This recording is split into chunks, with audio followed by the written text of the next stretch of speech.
नमस्कार साथियों, आज के हमारे अध्ययन का शीर्षक है आइसोस्टेसी यानी कि समस्थितिकी। इसे हम बीएससी पार्ट प्रथम के फर्स्ट पेपर फिजिकल जियोलॉजी के अंतर्गत अध्ययन करते हैं। क्या विशाल पर्वत, भूसतह पर पाए जाने वाले पर्वत जो हमें दिखाई दे रहे हैं वो एक भार है? यदि वे भार हैं तो उनके भारी दबाव के फलस्वरूप जो क्रस्ट है वो फट पड़ती और वे नीचे धंस जाते, लेकिन सामान्यतः ऐसा नहीं हो रहा है। एक ओर हिमालय के एवरेस्ट जैसे ऊंचे शिखर और दूसरी ओर चैलेंजर जैसे अतल समुद्री गर्त, मैरियाना ट्रेंच, दोनों ही पृथ्वी पर हैं। अर्थात इन दोनों आकृतियों के बीच संतुलन बना रहा है। फिर इनकी उपस्थिति की सही प्रकृति और संतुलन का कारण क्या है, ये हमारे जहन में विचार आता रहता है। प्रसिद्ध वैज्ञानिक लियोनार्डो दा विंसी ने इस संतुलन को समझाने का प्रयास किया है। उनके अनुसार पर्वत अपेक्षाकृत हल्के पदार्थों के बने होते हैं और इस प्रकार संतुलन बना रहता है, यानी लाइट मटेरियल से बने होते हैं। लेकिन इस अवधारणा के लिए कोई वैज्ञानिक प्रमाण नहीं जुटा सके हैं। वस्तुतः भूगणितीय सर्वेक्षण और अध्ययन ही संतुलन की स्थिति के सही अनुमान में सहायक होगा। पृथ्वी समस्त पदार्थों को अपने केंद्र की ओर आकृष्ट करती है गुरुत्वाकर्षण बल के फलस्वरूप।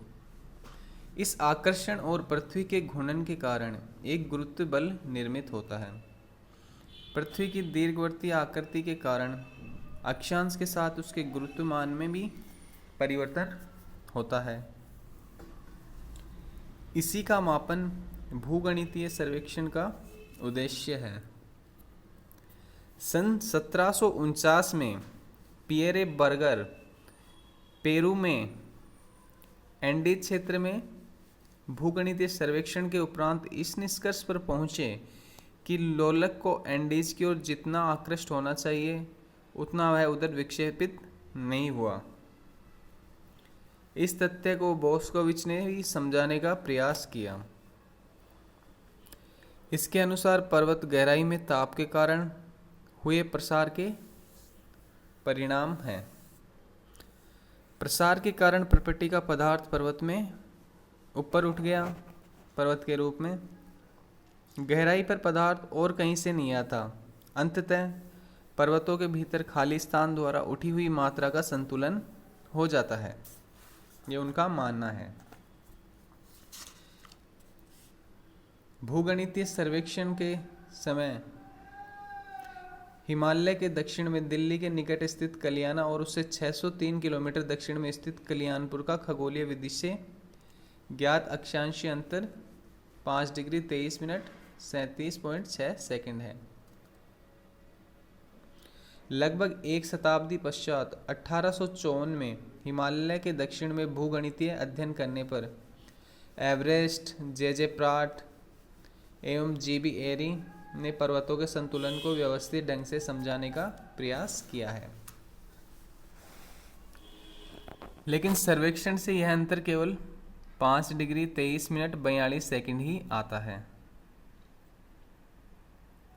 सर्वेक्षण द्वारा ज्ञात अक्षांश में लगभग 5 डिग्री 23 मिनट की त्रुटि है। यह त्रुटि लगभग 156 मीटर के बराबर होगी। जे प्राट के अनुसार उत्तर में हिमालय की उपस्थिति के कारण सर्वेक्षण के समय लोलक उत्तर की ओर आकृष्ट हुआ। कल्याणा में कल्याणपुर की अपेक्षा यह आकर्षण भिन्न रहा होगा। यही इस त्रुटि का कारण था।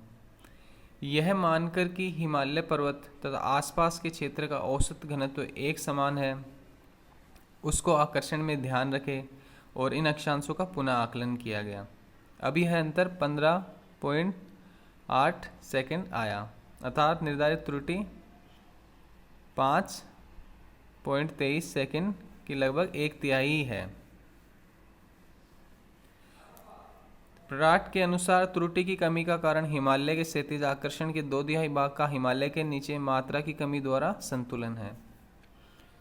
उनकी धारणा थी कि हिमालय अपने आधार से उसी प्रकार ऊपर उठा, जैसे कि गुथा हुआ आटा किण्वन पर ऊपर उफन आता है।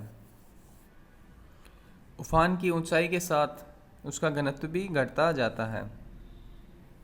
इस तरह हिमालय के नीचे घनत्व की कमी ही संतुलन का मुख्य कारण है।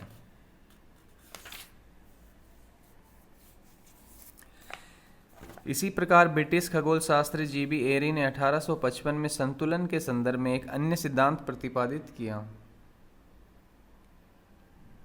इसके अनुसार संतुलन का कारण पर्वत के नीचे स्थित पदार्थ का गुरुत्वीय आकर्षण है, लेकिन यह संतुलन उसके नीचे घनत्व में कमी के कारण नहीं है।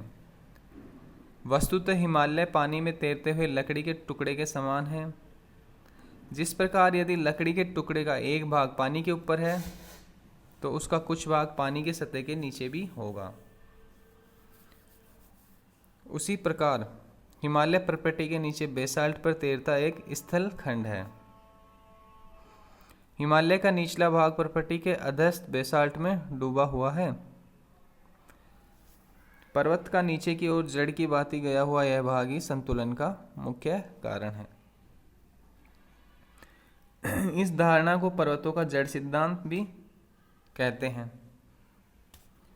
सन 1855 से लेकर 1889 तक हेल्महोल्ट्ज, बराड, वांसडॉर्फ, हेफर्ड इत्यादि वैज्ञानिक साहुल के विक्षेपण और पर्वतों के संतुलन को समझाने का प्रयास करते रहे हैं। अंततः सन 1889 में सी डटन नामक अमेरिकी वैज्ञानिक ने अपने लेख on some greater problems of physical geology में संतुलन का समन्वय सिद्धांत प्रस्तुत किया। डटन ने इसे स्पष्ट करते हुए कहा कि सामान्य संतुलित समावयव पृथ्वी की आकृति गोलाभ होगी। विषमांगी पृथ्वी में संतुलन की स्थिति में कम घनत्व वाला भाग ऊपर उठ आएगा, जबकि अधिक घनत्व वाले क्षेत्र नीचे धंस जाएंगे। डटन ने गुरुत्व द्वारा आकृति के संतुलन की इस स्थिति को समस्थिति नाम दिया।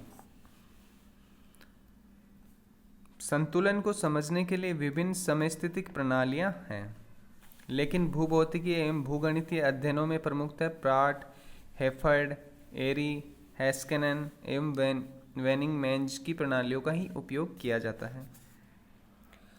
प्राट द्वारा प्रस्तावित तथा हेफर्ड द्वारा समर्थित प्रणाली के अनुसार संतुलन तल पर्वतों के ठीक नीचे स्थित होते हैं, लेकिन संतुलन तल पृथ्वी की सतह से हर जगह बराबर गहराई पर होता है। इस सिद्धांत को बोवी ने निम्न चित्र द्वारा भी समझाने का प्रयास किया है, जो कि आपको नोट्स में दिखाई देगा। यदि विभिन्न घनत्व के धातुओं के एक ही भार एवं अलग अलग लंबाई के स्तंभ पारे में तैराए जाएं, तो वे पारे में बराबर गहराई तक ही डूबेंगे। यह स्पष्ट है कि पारे के तल अलग अलग ऊंचाई पर उठे होंगे। अधिकतम ऊंचाई निम्न घनत्व वाले स्तंभ की होगी।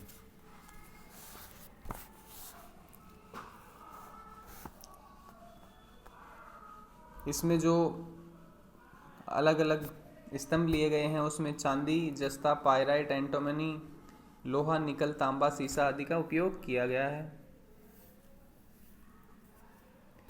जीबी एरी द्वारा प्रस्तावित एवं हेस्केनन द्वारा समर्थित परिकल्पना में संतुलन को स्थानीय प्रकृति का माना गया है। इसके अनुसार संतुलन तल पर्वतों के ठीक नीचे होता है। भूप्रपट्टी का घनत्व सदैव एक ही होता है, 2.67। भूप्रपट्टी के नीचे की परत का घनत्व लगभग 32.7 होता है। अतः यदि भूप्रपट्टी की औसत मोटाई 30 किलोमीटर मानी जाए तो 3 किलोमीटर ऊंचे पर्वत के नीचे प्रपट्टी की मोटाई 46 किलोमीटर होगी। इसी प्रकार 5 किलोमीटर गहरे समुद्र के नीचे भूप्रपट्टी की मोटाई केवल 11.2 किलोमीटर होगी। इस प्रकार ऊंचे पर्वतों के नीचे कम घनत्व वाला भाग अधिक गहराई तक होता है, जबकि समुद्र तल में इस हल्की परत की मोटाई कम होती है। अतः संतुलन बना रहता है।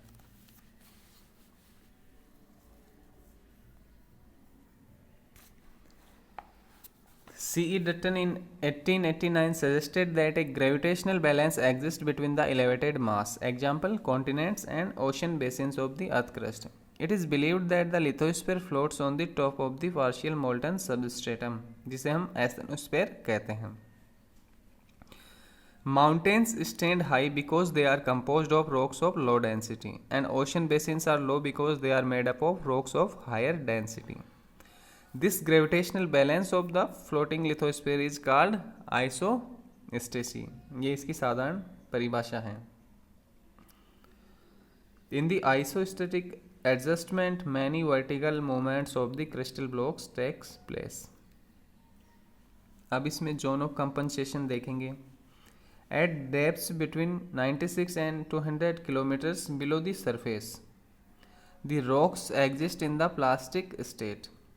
Here pressure due to elevated masses and depressed areas are equal. This zone is called zone of compensation. वेनिंग मेंज के अनुसार संतुलन पूर्णतः स्थानीय नहीं हो सकता.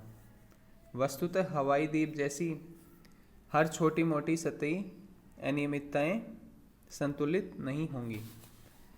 संतुलित होने के लिए उनका आकार एक निश्चित क्षैतिज विस्तार से अधिक होना चाहिए. वस्तुतः मेंज ने एरी के प्लावी सिद्धांत को परिवर्धित किया. मेंज के अनुसार स्थलाकृति सतत प्रॉपर्टी पर एक भार है. भारी अधः स्तर पर तैरते हुए भार के प्रभाव में प्रॉपर्टी एक प्रत्यास्थ प्लेट के समान कमान के रूप में झुक जाती है. इस प्रकार क्षेत्रीय रूप से आकृतियों का संतुलन हो जाता है. इसे एक चित्र द्वारा समझा सकते हैं. इसके अतिरिक्त जी.आर. पत्तनम, आर.ए. डेली तथा एच.डी. सिचकोट ने अन्य संतुलन प्रणालियां प्रस्तावित की, लेकिन उनको एक निश्चित रूप तथा दिशा नहीं मिल पाई. संतुलन का रूप चाहे कुछ भी हो, समस्थिति एक सर्वमान्य अवधारणा है. समस्थिति पुनर्समंजन का प्रक्रम है, यानी रीएडजस्टमेंट का प्रोसेस है. पृथ्वी की सतह पर विद्यमान स्थलखंड ऊर्ध्वाधर रूप से गतिशील हो सकते हैं. हलचलों के फलस्वरूप स्थलखंड गतिशील होकर सतह मात्राओं का असंतुलित वितरण करते हैं. लेकिन अन्य विधियों से संतुलन पुनः स्थापित होता है. इस प्रकार संतुलन का ज्वलंत उदाहरण स्कैंडिनेविया और उत्तरी कनाडा क्षेत्र है. यह क्षेत्र अत्यंत नूतन काल से हिम छाद्र से आच्छादित था. धीरे धीरे हिम पिघल गया. फलस्वरूप इन क्षेत्रों की मात्रा घटी और समुद्र में जल बढ़ जाने से समुद्र सतह का अतिक्रमण हुआ. समुद्री क्षेत्रों में जल की अतिरिक्त मात्रा आने से वहां मात्रा बढ़ गई पानी की. इस प्रकार मात्राओं का असंतुलित वितरण हुआ. समस्थिति सिद्धांत के अनुकूल समुद्र धंसने लगे और स्कैंडिनेविया तथा कनाडा के भूभाग धीरे धीरे ऊपर उठने लगे. अंततः पुनर्समंजन द्वारा संतुलन स्थापित हुआ. Evidence of isostasy. If the isostatic theory is correct, we would expect that if weight is added to crust, it will respond by subsiding, and when weight is removed, there will be uplifting generally. Evidence of this type exist. पहला है parts of Norway and Sweden which were covered by thick Pleistocene ice sheet are rising following the melting of ice. दूसरा है when erosion strips of the tops of mountains, the mountains themselves rise up. The process of uplifting and erosion continue until the root of mountain reach the same height as the surrounding crust. ये हमने समस्थिति की सामान्य अवधारणा का अध्ययन किया. इसके आगे हम नेक्स्ट अध्याय में देखेंगे.